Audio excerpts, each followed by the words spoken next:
Hi everybody, it's Dave, Blue Jacket 66 here for my first episode and first installment of my giving away the vintage sports card collection.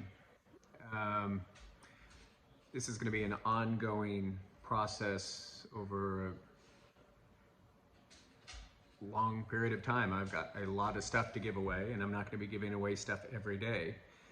I anticipate I will be giving something away and doing a new episode every 2 to 3 weeks or so. So give an episode time for people to watch it and decide if that's something that I show that they want. So what I'll be doing is doing an episode, such as today's first one, showing what the free giveaway is. Then my next episode, we will have a random spinner to see who wins that. And at the same time, on the second episode, show something else to be given away. Now, why am I doing this? If you watched my kind of introductory video to this, which was on my last Ty Cobb video, I'm getting older. I've been collecting for nearly 50 years, and my father collected, and I inherited his stuff. And I've, over years and years and years, kind of consolidated to get at higher quality items over a massive amount of sports memorabilia, sports cards, autographs, posters, etc.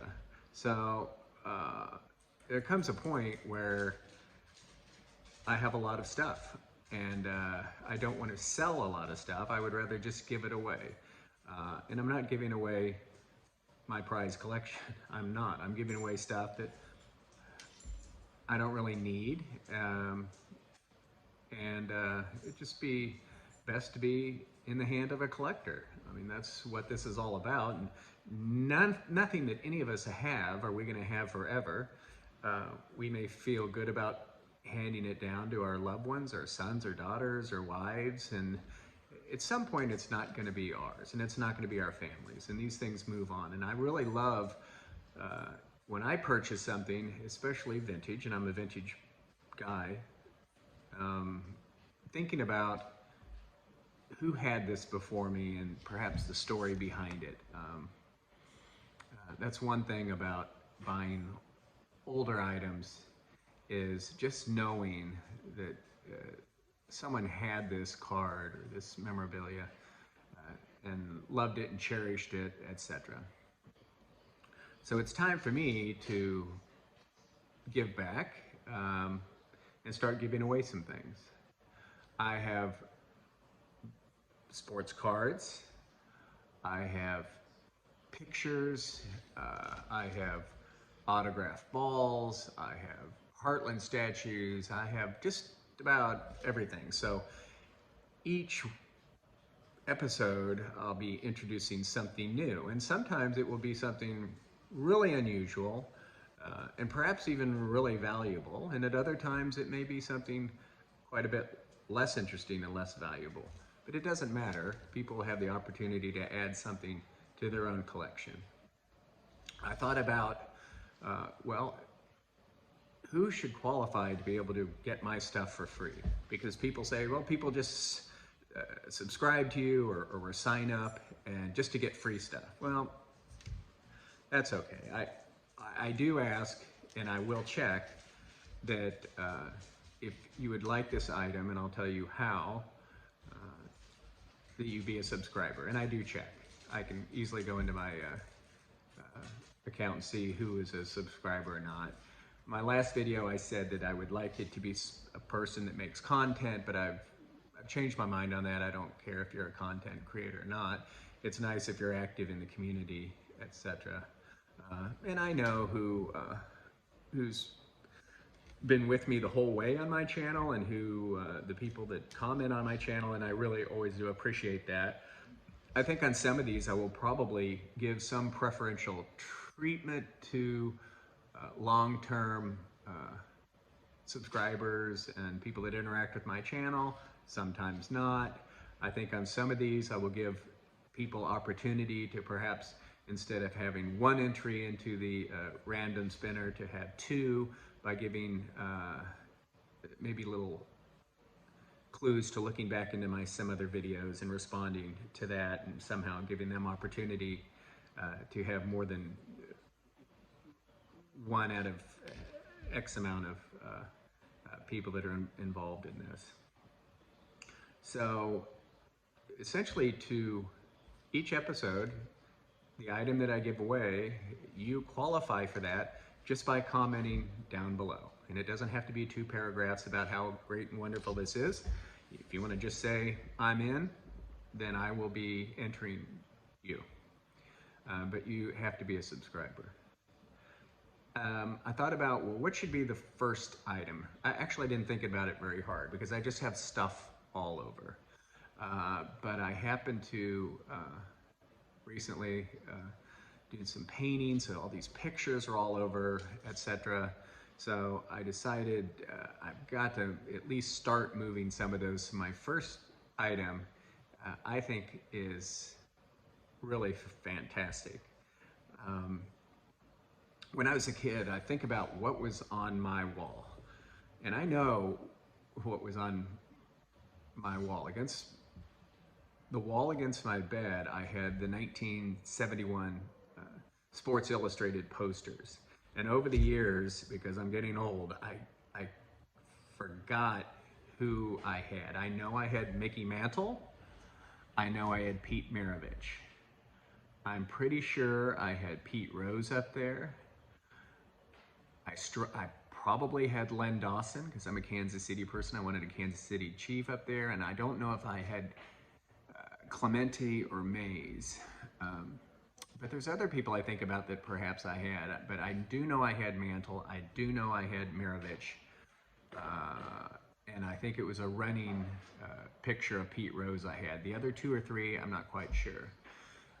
One of my walls was covered with 1970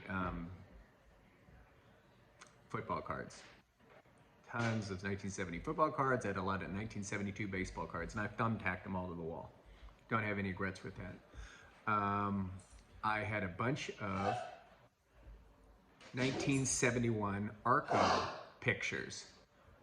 Sorry, my dog's coughing up something. In those 1971 Arco, that was a East Coast filling station, and during that time in those early 70s, we went to Lake George, New York a lot. So we were spending summers up there and going by these gas stations, and they were fantastic pictures of the New York Yankees players, Red Sox players, Phillies players, and the Pittsburgh Pirates. I did not have complete sets of all those, but I had a lot of the players, and I pinholed those up on the wall. So I know my dad, he had a lot of pictures on the wall that were out of Sport magazine. And if you would ever look at some of these Sport magazine photos from the Sport magazine in the 50s, just like Sports Illustrated, the pictures were just incredible. We actually used some of those Sport magazine pictures on some of our 1979 baseball favorites set, our 53 Bowman black and white extension set that I've shown before, very proud of.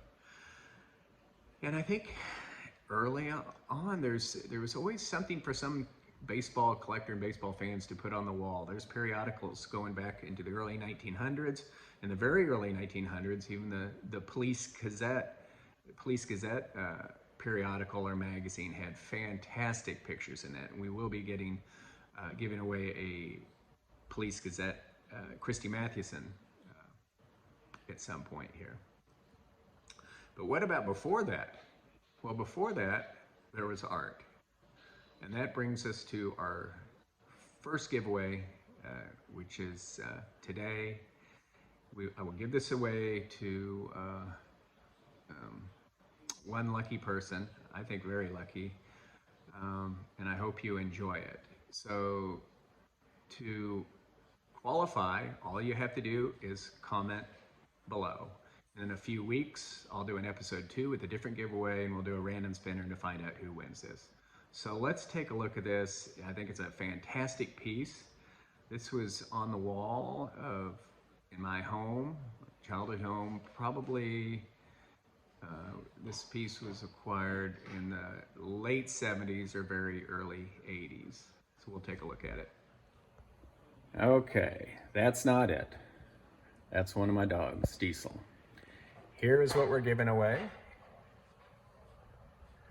This is a authentic woodcut print that was in Harper's Weekly magazine in 1885. This is not a print of something that was from 1885. This was made in 1885 and was in Harper's Weekly magazine. Here's the date, August 22nd, 1885. A fantastic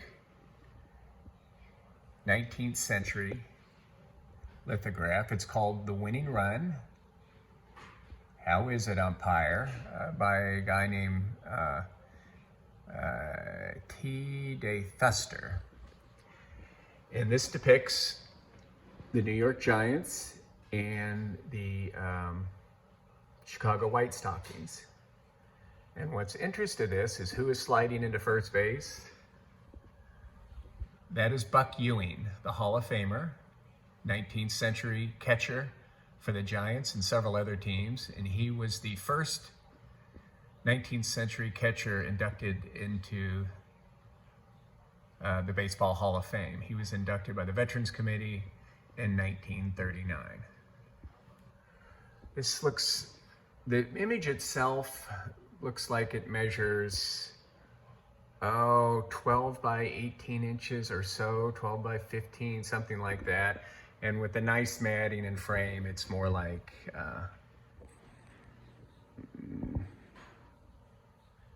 I don't know, 20 by 18 or something like that. The back,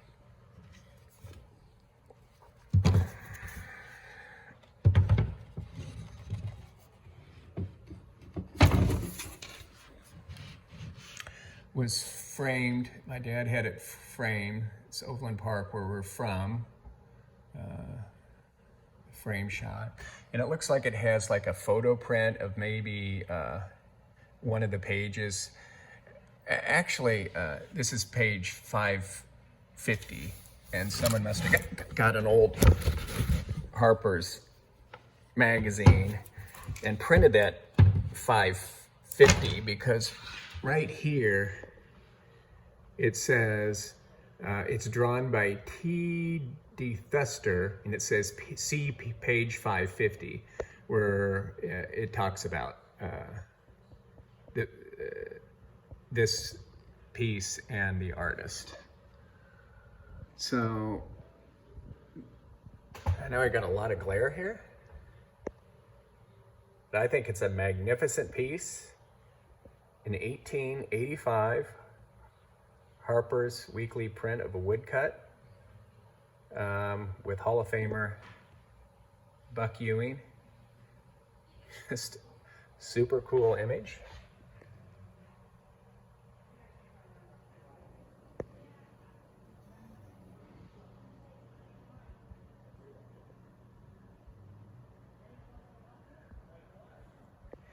This isn't exactly going to be cheap for me to send to the winner. And I have some other cool pieces that are large like this too, that I'm wondering, I really don't want to be sending things for $75 on a free giveaway. And I'd actually thought about accepting donations or something else, but I guess not. But it is kind of, I don't want to just be spending money, $75 every 3 weeks to send something like this. But this will come in a large box, obviously completely bubble wrapped. So I think this is awesome. This is certainly for a vintage collector and something I think you could proudly hang in your home. So good luck, everybody. Comment below and you will be entered. Watch for my next video, which will be selling the vintage card collection episode 2. I'm sure before that I'll have other content, however, so make sure you watch that, because that other content may get you a couple spots in the drawing other than one. So Blue Jacket 66, you guys have a great week.